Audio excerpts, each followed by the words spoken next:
The crimson dust of Kepler 442b swirled around Marcus Chen's boots as he knelt beside Dr. Elena Vasquez, her breathing shallow and labored. The alien pathogen had ravaged her system for 18 hours now, turning her normally vibrant brown eyes into dull, pain-filled orbs. Her leg, twisted at an unnatural angle from their crash landing, had swollen beyond recognition. "Marcus," she whispered, her voice barely audible over the howling wind. "You have to go. The rescue beacon. It's still 3 days to the extraction point." Marcus adjusted the portable medical scanner, its blue holographic display painting their makeshift shelter in ethereal light. The readings were grim: severe dehydration, systemic infection, and internal bleeding. Without immediate medical intervention, Elena had perhaps 48 hours left. "I'm not leaving you," he said simply, checking the power cells on his military-grade Exoskeleton. The servo-assisted framework had been designed for heavy construction work on hostile worlds, not for carrying wounded colleagues across alien deserts, but it would have to do. Elena's hand found his arm, surprisingly strong despite her condition. "Listen to me. I'm a xenobiologist, not a soldier. I've seen the scans. This pathogen, it's eating me from the inside out. Every hour you waste here reduces your chance of survival." The wind picked up, rattling their emergency shelter. Through the transparent aluminum walls, Marcus could see the twin moons of Kepler 442b rising like pale sentinels against the star-scattered sky. In 12 hours, the temperature would drop to minus 60 Celsius. The shelter's heating system had been damaged in the crash. "The Zephyrian rescue protocols are clear," Elena continued, her scientific mind still sharp despite her failing body. "In situations like this, the logical choice is to preserve the life most likely to survive. You're trained for this. I'm not." Marcus stood, his exoskeleton humming to life as the hydraulic joints engaged. The heads-up display showed full power, reserves, enough for 72 hours of continuous operation if he pushed it. He'd need every minute. "Elena," he said, beginning to disassemble their shelter, "do you know why humans were the first species to volunteer for the Kepler expedition?" She watched him work, confusion flickering across her fevered features. "Because we're expendable? Because we're stubborn." Marcus smiled grimly as he folded the shelter into a compact bundle and secured it to his exoskeleton's cargo frame. The Zephyrians calculated that a logical species would turn back at the first sign of real danger. "The Centaurians are too risk-averse. The Andromedans value individual preservation above all else." He knelt beside her again, gently lifting her into his arms. The exoskeleton's strength amplifiers engaged automatically, making her weight negligible, despite the heavy medical equipment he'd strapped to his back.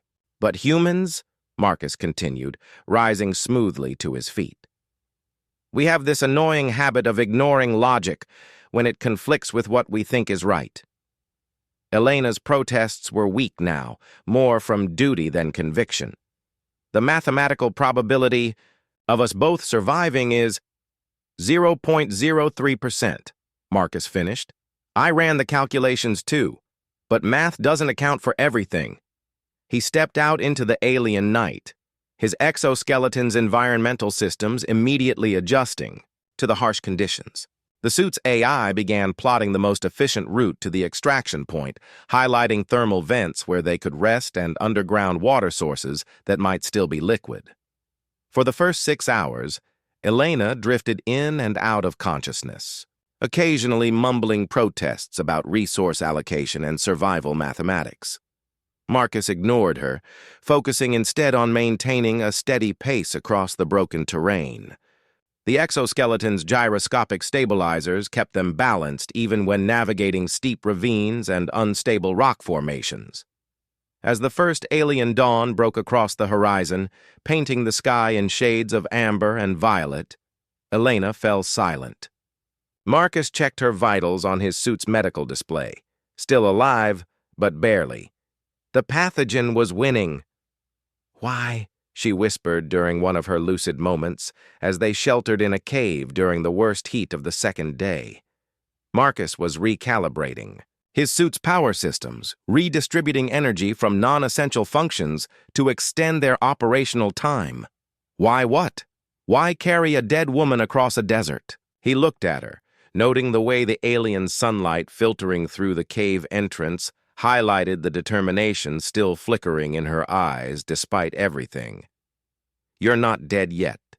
And even if the odds were against us, what kind of species would we be if we abandoned our people the moment things got difficult?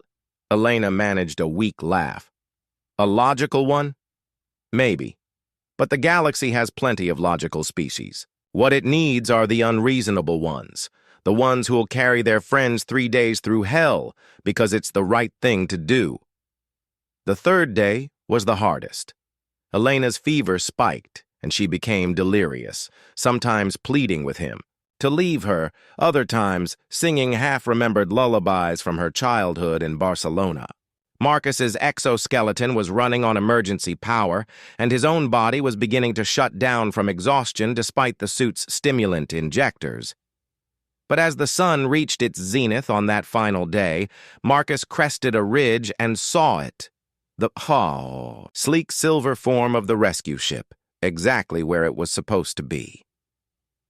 3 months later, Elena stood on the observation deck of the UES Determination, fully recovered thanks to the advanced medical facilities aboard the rescue vessel. The pathogen that had nearly killed her was now being studied as a potential breakthrough in regenerative medicine. "The Zephyrian Council wants to interview you," she told Marcus, as they watched Kepler 442b shrink in the view screen. "They can't understand why you ignored optimal survival protocols." Marcus shrugged, still wearing the light medical brace from his own injuries. "What did you tell them?" Elena smiled, remembering something her grandmother used to say. "That humans don't calculate love. We just love and then we figure out how to make the math work afterward." The stars wheeled past as their ship jumped to hyperspace, carrying with it another story of humanity's strangest strength. The stubborn refusal to leave anyone behind, even when logic screamed otherwise. In a galaxy full of rational species, sometimes the most unreasonable choice was the most human one of all.